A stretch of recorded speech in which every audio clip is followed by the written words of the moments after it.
that can speak for me. I have a say in my own destiny. Here on the job, no, it is not hard to see that it's the union. Welcome to Labor's View. This show is brought to you by the very hardworking and dedicated members of Local 1081 of the Communications Workers of America. I'm David Weiner, president of the union and also host of this show, Labor's View. Today, which is May Day, a traditional day of labor celebration and protest, today we're protesting. Today we are going to be outside of 10 Park Place in Newark, New Jersey, where many of our members are located. And we joined together with the members of the Public Employees Supervisors Union, which is known as PSU. They're the supervisors that are over our members who are the non-supervisor employees of the Essex County Division of Welfare. And today we were protesting the plans by Governor Christie to emasculate the civil service system and take us back to the Boss Tweed era during the Civil War. Those of you who don't know who Boss Tweed was, he was a big power broker, unlike a lot of the power brokers today, not unlike them. And he would sell jobs. In fact, if you saw the movie Gangs of New York or whatever, Gangs from New York, he was one of the characters in that movie. I must confess also actually that one of my relatives from long, long ago was Boss Tweed's attorney, but I had nothing to do with that. It's just ironic.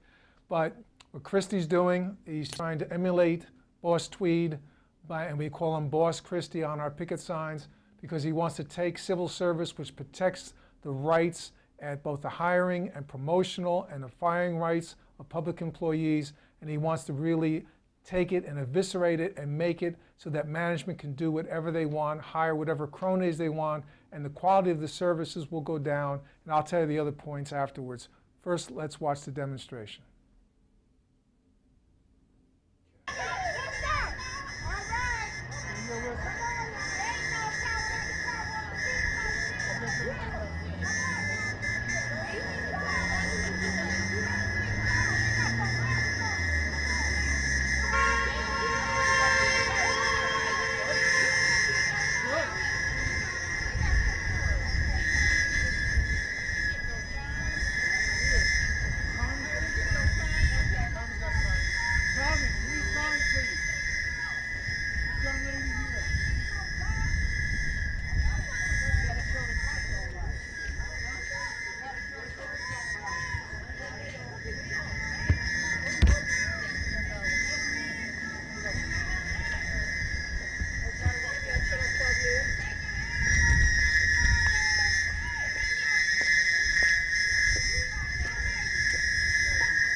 The reason I'm here today is because I'm against civil service reform.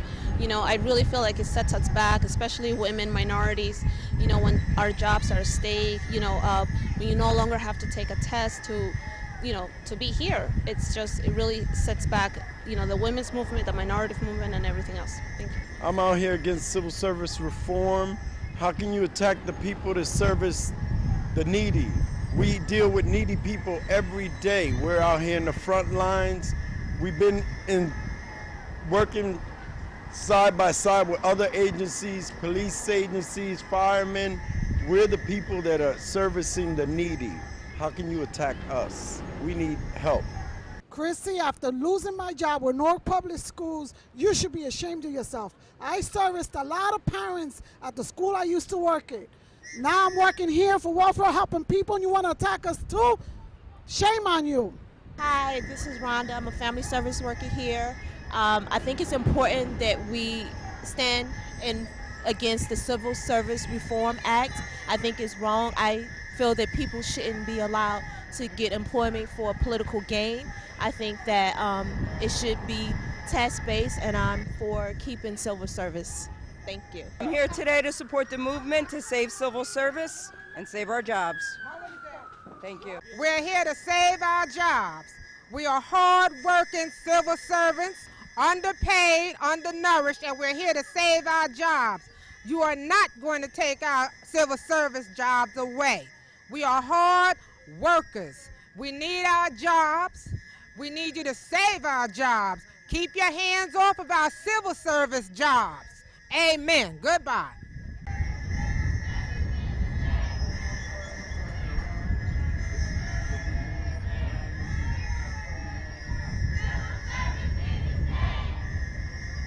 I'm here with Carol Perkins, who is my counterpart with the Public Employee Supervisors Union. We have a great turnout today. You're here in solidarity with CWA 1081. What's going on, Carol? I feel that civil service reform will hurt the general population, our population here working at the Department of Citizen Services Division of Welfare. Everybody came in under civil service, got promotions under civil service, and the killing of this bill will just make things worse for all of our people. It will be harder for especially minority women and minority men to get jobs. We need to stop this movement, and we need to stop it now. Hey, what do you say? Civil service here to stay. All right, who are you? I'm Roy, how are you? Good. All right, if anything, Christie needs to come by and say thank you that we're doing a great job. Simple as that. Okay. Have a good day.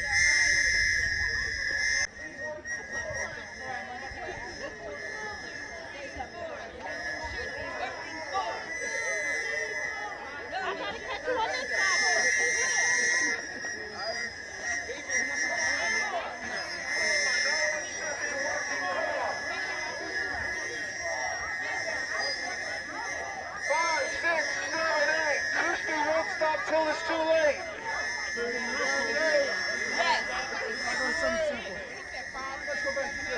Hey, ho, ho, Christie's gotta go. Hey, ho, ho, Christie has to go. Hey, ho, ho, Christie has to go. What's your name and why are you out here? Gerald Grasso, family service worker, 18 years fighting for civil service. Why? What's so important about civil service, sir? Maintain our jobs. Just that's pretty much it. Just keep stability. There should be testing for jobs. There should for promotions. It shouldn't be just left up to management's will. Exactly. Just testing for jobs, as it always been. What's wrong with it? If it ain't broke, don't fix it. Thank you very much. I got Tommy Farmer here with us, who's a shop steward for our union. Tommy, why are we out here? We're out here because we need the protection of the civil service. What he's trying to do is take us back almost 100 years. Who's trying to do? Who else? Boss Christie, trying to take us back at least 100 years. Political patronage, family members. We need the protection of civil service. Thank you. Thank you, Tommy.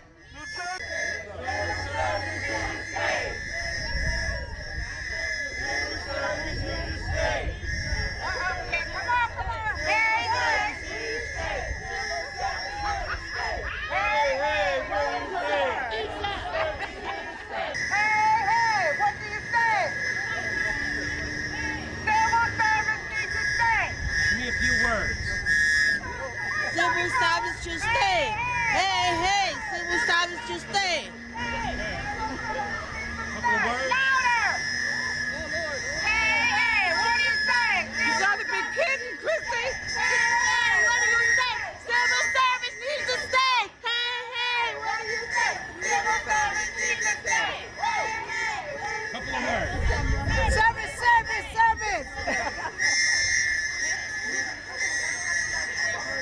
Civil service here to stay. Hey, what you say? Civil service here to stay. Okay, we're here with an old friend, not age-wise, friend of ours for many, many years, an activist, Chris Ford. Tell us, Chris, who are you here for?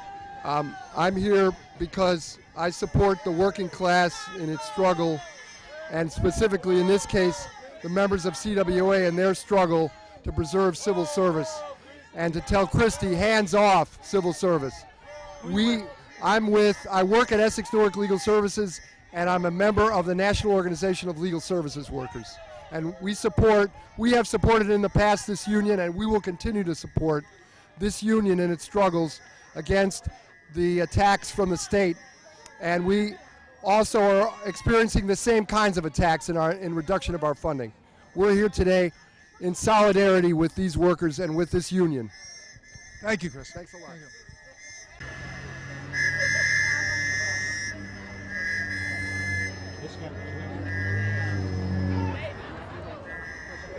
Wrap it up. Keep it. Keep your signs. Keep your signs.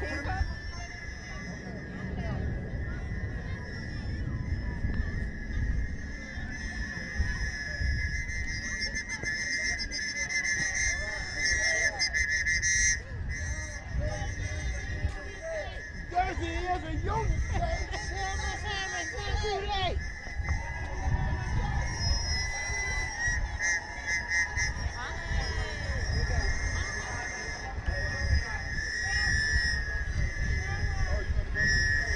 I'm here with my good friend Louis Shockley, a community activist in the city of Newark, and I believe a candidate for council. Yes? Council at large. Council at large. And he came out here despite whatever his illness he has that I don't want to get too close to support us. So tell us, Mr. Shockley, he just likes to be called Shockley. Why are you out here?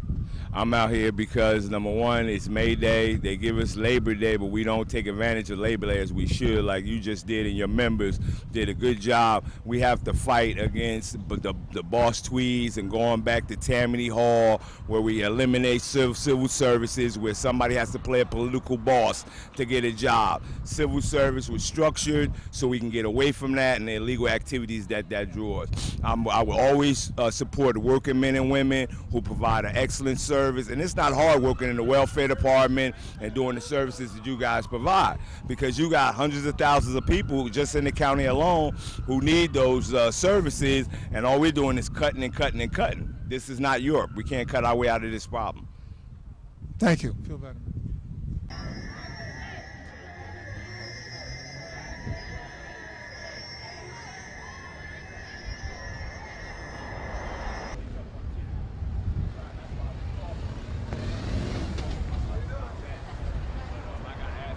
You just saw one of the finest officers in Newark, the motorcycle officers, drive by, and what happened was we got too close to the New Jersey Performing Arts Center, and we knew there wasn't a show on today, so a lot of the old folks from up west weren't coming down, so they got wind of us too late.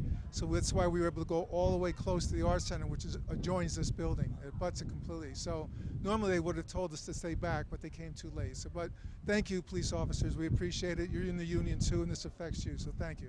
And they're just doing their job, right? And they're just doing their job. As you saw today, we had hundreds of our members of CWA Local 1081. We had members of the Public Employees Supervisors Union. We were joined by Chris Ford, who's a longtime attorney and activist with Newark Legal Services, and also the union represents the Newark Legal Services employees. You might recall that Chris said they've been hurt too by the cuts by the governor, and they have. Legal Services has lost millions and millions of dollars, which is money that goes to legal services to provide lawyers for mostly indigent and poor people. But that's the MO, to hurt the little people and not touch the big people. When it comes to raising the taxes on millionaires, Christie says absolutely not. But when it comes time to taking away legal service for little people who don't have the money for them, he says, sure, cut it. When it comes time to cutting monies for women's health, like he did when he first came into office, by $7 million, which has never been restored, for pre-pregnancy and all that type of stuff, he says no. Now today, we're out there, as I said in the opening, and as the people that were interviewed said, we were out there because now Christie wants to do away, as I said earlier, with the civil service protections that exist. There's a Civil Service Commission of 3 or 4 commissioners. He appoints all of them, which is, the governor always appoints them when they come in. And these commissioners, we unfortunately believe, will go with the flow and do exactly what he wants them to do. And this is what he wants them to do. He wants to have what's known as broadbanding. And simply put, ostensibly the idea is to take similar functions and titles and bring them together so there isn't duplication and stuff like this. But the fact is, if this were on the up and up, this would not have occurred. What did occur is there was only one public hearing, which they have to have a public hearing, and they had one. Our national union had asked to have more. One of their major staff members who had been there for years said, yes, we could, and all of a sudden he got the high sign and no, we couldn't. The one public hearing they held in Trenton. They held at 3 o'clock in the afternoon in a room that held 30 people. A number of us were there picketing outside, and then a number were inside speaking on the record. The public comment, I believe, ends that you can send stuff in sometime in, say, today's May 1, I think around the 18th or so of May. And then unfortunately, we expect them to do what they're going to do. Christie, as I said, has denied all requests for more hearings, for times and locations where members of the public can come out when they're not working. But he does the same thing with his town hall meetings. He had one down the shore somewhere yesterday, and he always holds them during the day, so you get mostly retirees and other people, many of them invited. In fact, he even amazed me for the first time, not the first time, what am I talking about, but first time in a long time. He was talking about, they were talking about the down the shore where I live and the damage that was done by Superstorm Sandy. And he was telling people that live in the shore, that live right next to the beach or on the beach, that even if they opposed them building these big sand dunes to keep future storms off and wiping things out, even if they opposed it, he was going to put it into effect anyway. That's not what shocked me. What shocked me was that, now keep in mind, there were children in this audience because some mothers brought their young children with them. And it's in today's paper. He said, I know there's children out there, but I've got to say this, so cover their ears. He didn't even give them a chance to cover their ears. He said, this is bull blank. Right in one paper quoted him, actually put the full word in there, which I won't use out of respect for our audience and out of respect for, in case the cable company doesn't want to run it. But this is the most radical change to civil service in 50 years. And I talked about Boss Tweed before in the opening.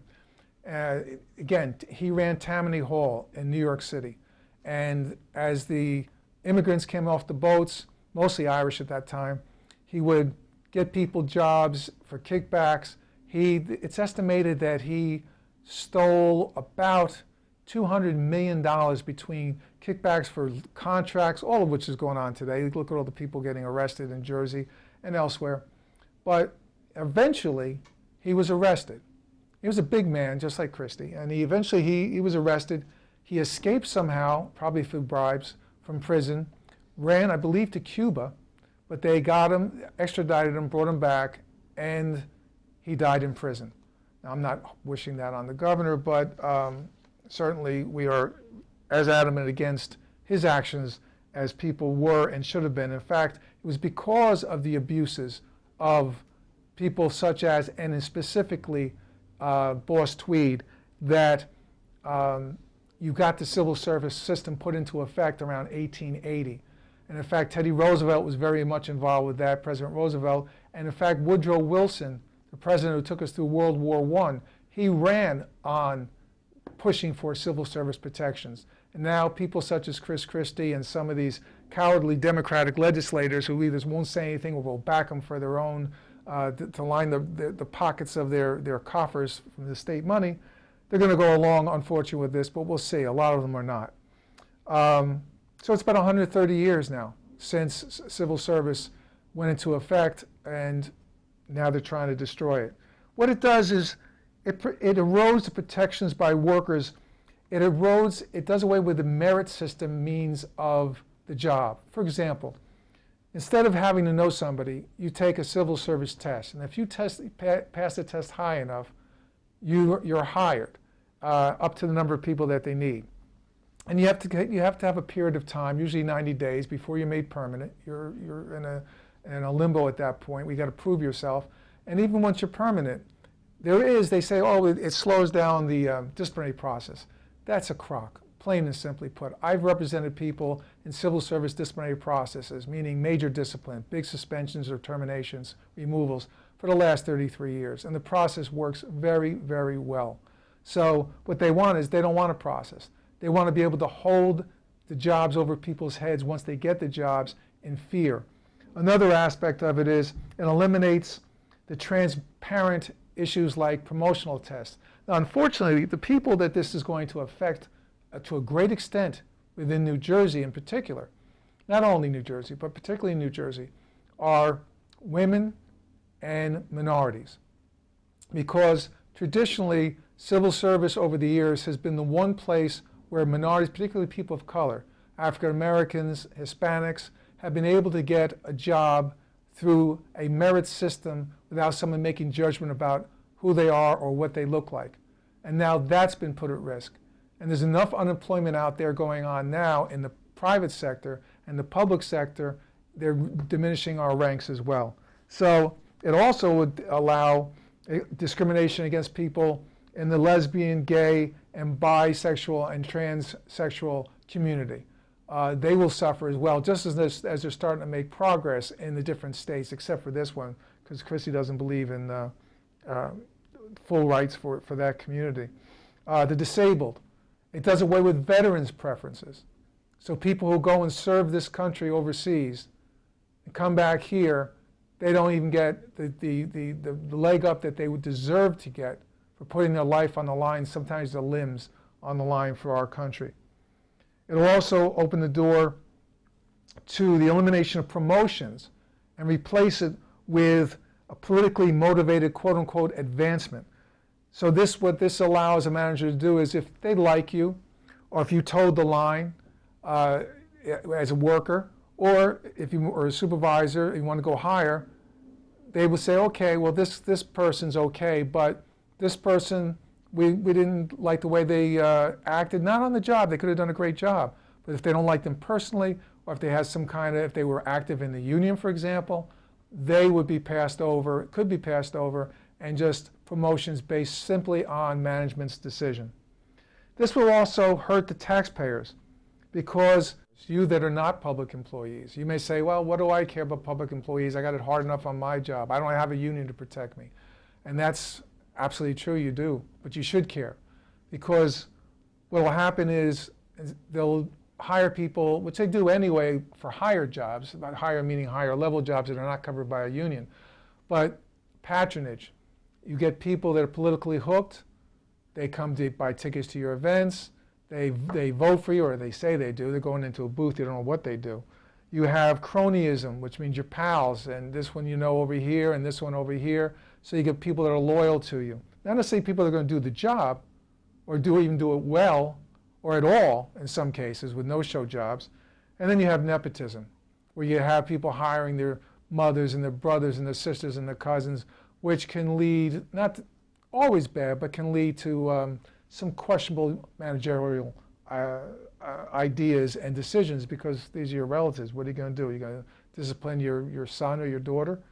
And does anyone really believe that the taxpayers of New Jersey need any less protection from politically motivated decisions to hire? Look at what Christie did with the Port Authority.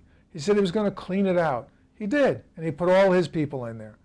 And now they're paying overtime out the wazoo for people because they're not well managing it. Ashbridge. This is the private company from Florida that is this huge mega company that comes in and handles disaster cleanups. And what Christie did was, and this just shows you the politically motivated aspects and the money's involved, he brought them in with no bid. Now, if he's going to do this correctly, he knew the storm was coming. Just like when he knew Irene was coming. Remember he said, everybody get the hell off the beach?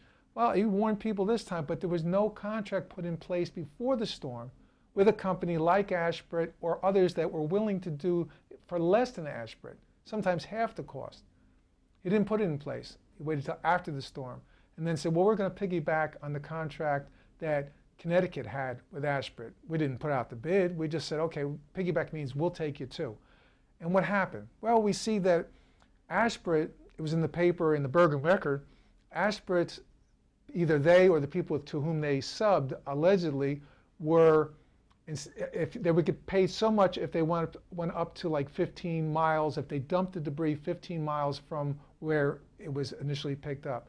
So it just so happened that, according to the paper, a lot of these companies who Ashford hired, including one that they own, were going purposely a longer routes to hit the 16 miles and a more. Therefore, they got more money from the towns, and therefore the taxpayers. And even if you weren't in a town affected by, or badly affected by Sandy, you're paying for it because the money's coming about 90% from the federal government, and those are your taxes that are paying for that kind of abuse.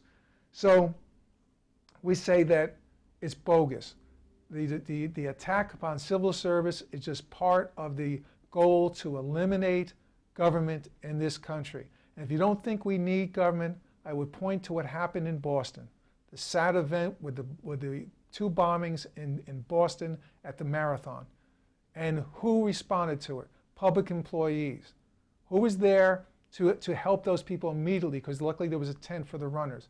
You had nurses and doctors, police, all type, and then when they went on the hunt for these guys that did it, and unfortunately one officer was murdered, another one was critically injured. I think he's okay now. But who went out and found it? The FBI, all these different laws. They're all public employees. They're all people that serve you. And when you try to privatize this stuff or do away with the protections, the job protections, and politicize it, you're doing a disservice not only to the people that are in their jobs, we're doing a disservice to everyone else in the country. So on behalf of Labor's View, I'm David Weiner. Thank you for joining us, and we'll see you for future shows. Here on the job, no, it is not hard to see that it's the union.